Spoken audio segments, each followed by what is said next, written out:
Assalamualaikum dan salam sejahtera. Nama saya Nur Amira Hidayu binti Muhammad Fandi. Saya dilahirkan pada 4 September 2002 di Hospital Tumpak, Kelantan. Saya merupakan anak ke-6 daripada 7 orang adik-beradik. Sekarang ini, saya merupakan pelajar matrikulasi Kelantan sistem 2 semester dalam bidang sains untuk tahun 2020 dan 2021. Bahasa pertuturan saya adalah bahasa Melayu dan bahasa Inggeris. Saya juga memahami bahasa pertuturan asas bahasa Cina dan bahasa Jepun. Saya amat gemar membaca bahan bacaan dalam bahasa Inggeris, tidak kira media cetak atau media elektronik. Dengan ini, saya dapat mempertingkatkan tahap pemahaman dan pertuturan saya dalam bahasa Inggeris. Saya merupakan seorang yang prihatin terhadap keadaan sekeliling dan amat teliti dalam melakukan pekerjaan. Memandangkan saya merupakan anak kepada seorang anggota penguatkuasa tempatan, saya mendapat inspirasi daripada ayah saya untuk lebih berkeyakinan tinggi, berdisiplin dan menepati masa. Saya ingin melanjutkan pengajian saya di UKM Universiti Kebangsaan Malaysia dalam bidang sains dan penyelidikan, selaras dengan cita-cita saya untuk menjadi seorang ahli saintis. Untuk pencapaian akademik, saya mendapat 4A 1B dalam peperiksaan UPSR, manakala untuk PT3, saya mendapat 10A 1B dan saya mendapat 5A 2B dan 2C dalam peperiksaan SPM. Capaian kokurikulum pula, saya memegang jawatan sebagai Exco Disiplin Badan Pengawas Sekolah di peringkat sekolah rendah. Dan sekali lagi, saya memegang jawatan sebagai Biro Disiplin Badan Pemimpin Pelajar di sekolah menengah. Dengan ini, saya juga mendapat markah merit 100% pada setiap tahun. Selain itu, saya juga pernah menjadi wakil sekolah saya ke Carnival STEM iaitu Sains, Teknologi, Engineering and Mathematics dalam bidang reka cipta. Di samping itu, saya juga pernah menyertai program amalan demokrasi berparlimen Anjuran Negeri Kelantan. Seterusnya, saya juga pernah menyertai pertandingan syarahan dalam Majlis Tadarus Al-Quran dan Festival Nasyid di peringkat daerah dan mendapat tempat ketiga. Yang kita tahu, isu semasa tentang ancaman keselamatan negara amat membimbangkan masyarakat pada ketika ini. Petikan akhbar berita harian yang bertarikh 17 Ogos 2020 yang bertajuk Bekas Ahli Al-Ma'unah dibebaskan mendapat pengampunan agung. Petikan akhbar ini ditulis oleh Ahmad Rabiul Zulkifli yang bertempat di Kuala Berang. Pada awalnya, pesalah Awi 49 tahun dikenakan hukuman penjara sepanjang hayat di bawah Seksyen 121 Kanun Keseksaan kerana melancarkan perang terhadap Yang di-Pertuan Agong ketika menyertai pergerakan Al-Ma'unah pada tahun 2000. Namun, Awi mendapat perkenan pengampunan daripada Yang di-Pertuan Agong sekaligus dibebaskan pada jam kira-kira 10.30 pagi. Satu artikel berkaitan dengan kes ini di media elektronik bernama yang ditulis pada 19 September 2020. Artikel ini mengatakan bahawa pada 19 tahun lepas, insiden pertempuran antara pasukan keselamatan negara dan sekumpulan individu yang menggelarkan mereka sebagai Al-Ma'unah di Bukit Jenalik, Sauk Perak amat menggemparkan negara. Al-Ma'unah ini merancang ingin menggulingkan negara pada ketika itu. Pada tahun 2000, kejadian itu turut menyaksikan kumpulan Al-Ma'unah seramai 27 orang melarikan senjata dan ribuan peluru dari kem Regimen Askar Wataniah di Gerik Perak.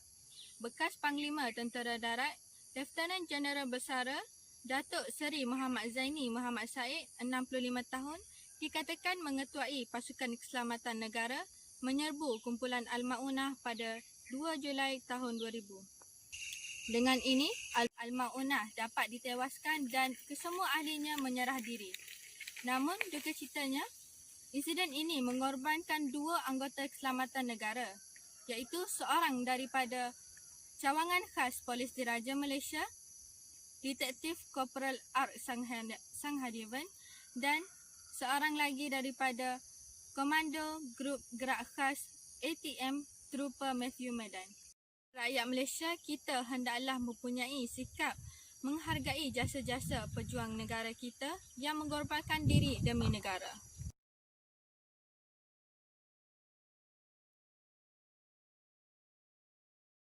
Assalamualaikum warahmatullahi wabarakatuh dan salam sejahtera.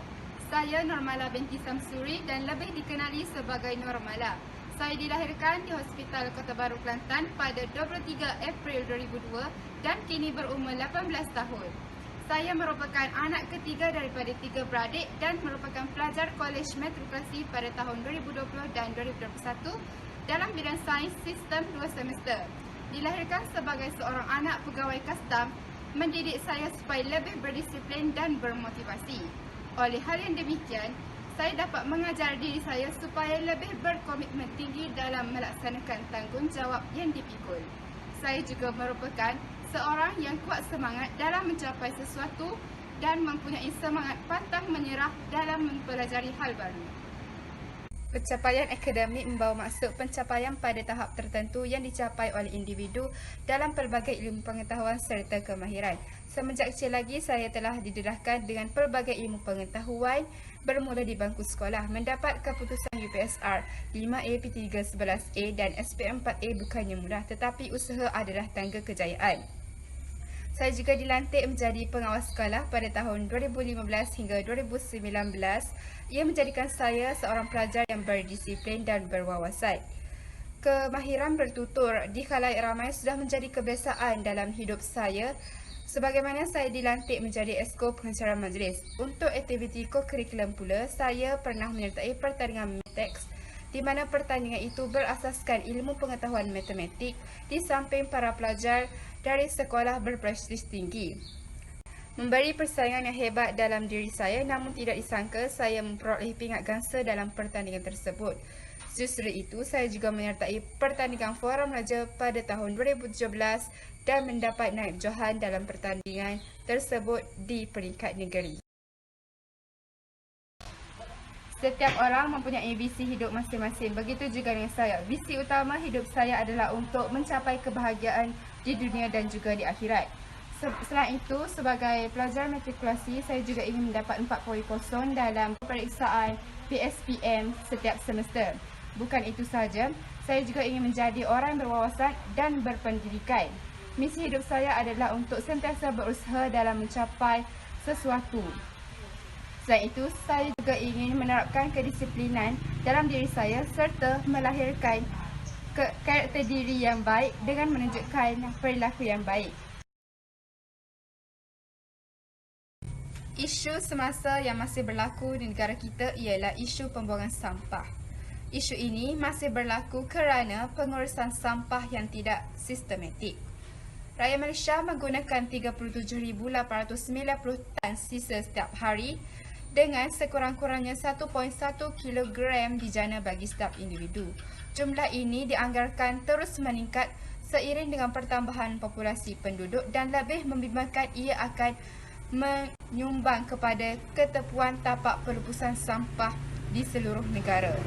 Ketua Pegawai Eksekutif Perbadanan Pengurusan Sistem Pepejal dan Pembersihan Awam SW Corp, Dr. Muhammad Fauzi Muhammad Taha berkata bahawa tindakan dan tanggungjawab perlu diambil oleh semua orang ke arah mengurangkan penjanaan sisa setiap hari kerana kos untuk pengurusan sampah adalah amat tinggi.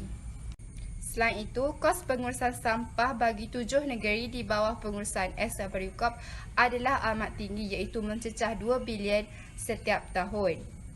Di samping itu, pembangunan yang pesat menyukarkan lagi proses mendapatkan tanah untuk dijadikan pusat pelupusan sampah. Program Alam Sekitar Pertubuhan Bangsa-Bangsa Bersatu atau dikenali sebagai UNEP menyatakan bahawa di antara masa kematian di kalangan hidupan laut adalah disebabkan oleh tertelang benda plastik. Mereka menganggarkan bahawa di seluruh dunia sebanyak lebih kurang 100,000 ekor mamalia laut dan penyu mati setiap tahun disebabkan oleh tertelan benda plastik.